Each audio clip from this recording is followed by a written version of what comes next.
COVID, even though it felt like I was dying for a good period of time, and I'm still technically recovering, even though even though I am negative, my body isn't fully recovered. But I consider it a blessing in disguise because it means that I was able to go home, and if I didn't go home, I wouldn't have gotten creative in the ways that I did. I'm able to write music again, which I haven't been able to do in so long. And also, I was able to not have to rely on others to build my portfolio up, which I had been doing for a long time, and I stopped trying to do that with myself and be able just to get materials and photos and anything that I could use for my portfolio. I was just going, okay, with anyone I could who would help me. And now I realize, well, you can do this by yourself. You can get creative. I have made some really cool videos that I wouldn't have made if I didn't get corona. And overall, it means I'm in my head more, which, as much as it kind of sucks, it means that I have to express it somehow. And so everything gets expressed into here, all my ideas, whether it's for a video or a song or for something I want to write. It honestly has made things a little better. Financially, no. Creatively, 100%. One is speak your truth, be creative. And then the other one is to have courage and be kind, which I stole from the live action Cinderella, but it still stands. Be nice to everybody. So, Connor, how are you continuing to be creative during this new normal? And how has it affected you in what you're doing in terms of editing? To be honest, it didn't really affect me of how like editing wise, but when it comes to like being productive, it has, because I'm an extremely lazy person. Okay. So I'd rather be in a classroom than be at home just editing. Okay. But I have been watching like one of my favorite YouTube documentaries, The Comprehensive History of Kristen Weston Chandler. Oh. Which I really like. I think it's better than Tiger King. I'm going to be honest. It's like more out there. Uh-huh.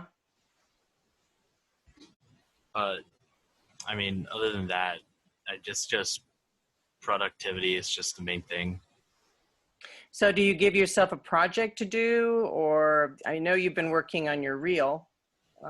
What else have you been able to do? How can you create a structure for yourself?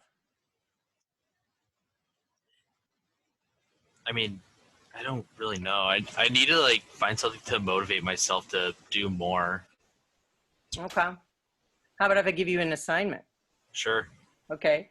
Put together a 3-minute compilation reel on film noir.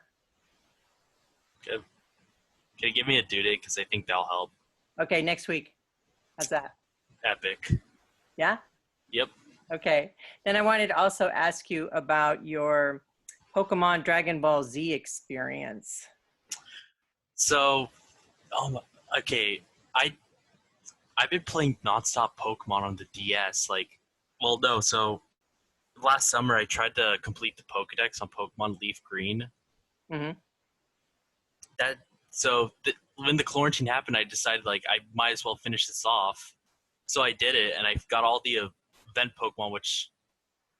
So the game was made in 2005. Mm-hmm. So all the events were like exclusive only to like Pokemon tournaments. So not many people have like I think 5 mythical I think like 3 mythical Pokemon. Mm-hmm. So there's this Chinese like Game Boy cartridge where you put a micro SD and you can play like games on it. Oh. So some people online, like they found these like old cartridges that were used at those tournaments. Mm-hmm. And they put all the info online so you could download it and experience it on your Game Boy. Oh, wow. So I completed the whole Pokedex, and it took a while. Now I'm doing it on the DS because now it's just easier. You want to go? I need to see your video image, and then I can have you single screen. If no one will go, I'll go. I got Daniela. Oh, okay. I did Sorry. not. All right. So what about a video? Yeah, no, hold on. I'm going to hide non-video participants. So there we go.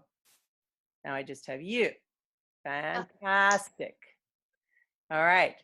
So Daniela, you Yes. have been creative during this COVID new normal. Tell me all the ways you've been creative and how you create structure in your day. I'm in a Zoom meeting. Sorry, Mom. Sorry. My mom just came in trying to get me to wish my cousin happy birthday. So you asked me how I have been creative during these times? Yes, and how do you create a structure to your day in terms of what projects you want to complete? You know, what creative ideas you want to expound on or develop? Okay, so what I do is basically just relax. I do things I like to do. I watch Oh my gosh, my dog's wiping his butt on my carpet. I'm sorry. Well, I like to watch TV and read stories, read a lot of stories, and just like, just relax. And then by kind of not thinking, I get really distracted. And then I think of, oh my gosh, this would be funny. Like these certain ideas, like, oh, if I did that, that would be like hilarious. Or maybe it's not hilarious, but like in your head, it's good. And then when you like try it out, you see what happens. So Okay. I don't really have an organized thing, but I should. I'm gonna start writing down my dreams because I had a really good dream. You know, Olivia Nelson, I had a dream with her, and she was in a movie with John Paul Jones for some reason from like The Bachelor. So I was like, Yeah. well, it's a really good. Yeah, it was weird, but yeah. Now you talked about developing something with animation. Can you elaborate on that? Yes. So, well, just drawing a webcomic. Yeah. Well, once I get better at drawing, I mean, I used to be really good at drawing, but I'm just healing from something and get more control of like my hands. I'll have my story ready. Just type in a little bit each day, and then once I feel like the story is good, just draw some characters, see if they fit right, and then just start making episodes. I mean, like little chapters. Have you been writing down what those chapters, what the theme or the topic would be of each episode? Not each episode right now. I'm just in the brainstorming stage. Do you want me to show you my notebook? Yeah. Cool. Oh. Okay. Oh my god. Oh my gosh. Okay, I'm so sorry. Is there your dog? I knocked down things in my room. I hope they're okay. Okay, storyboard. Okay, so I use this template. It's called like the story clock or something. I got it online. I found it online. And they're selling like notebooks of it online, but I didn't want to buy it, so I just kind of like looked at the pictures and tried to like copy it myself, even though I don't get everything. Oh yeah. That's like a shot list template on the right. Yeah. So where is it? Okay. Oh, it's kind of hard to see. Oh but yeah, that's yeah, fine. yeah. Mm-hmm. There, that's better. Yeah. So, and then on the right side, you draw the images of the characters. Okay, so this is the story clocks. So let me Yeah, I wish explain we had other pictures, but it's basically like if you want a movie to be an hour and 30 minutes, like you just mark it and just make the little timestamps according to, and then you just put the events that happen. Like this is where the character like this is how their situation is established. This is where the challenge is shown, and you meet friends and then the climax and all that. Like if you go to the website, they show that there's actually kind of like a symmetry going on where you can have like events kind of mirror each other like at the same time, and I didn't realize that. And they showed me like different movies, so like there's diagrams of different movies, and some movies you actually see the parallels. I'm like, wow. And like I think Back to the Future had a lot of those. It was awesome. It was really cool to see. That's Yeah, really so cool. yeah. That's really cool.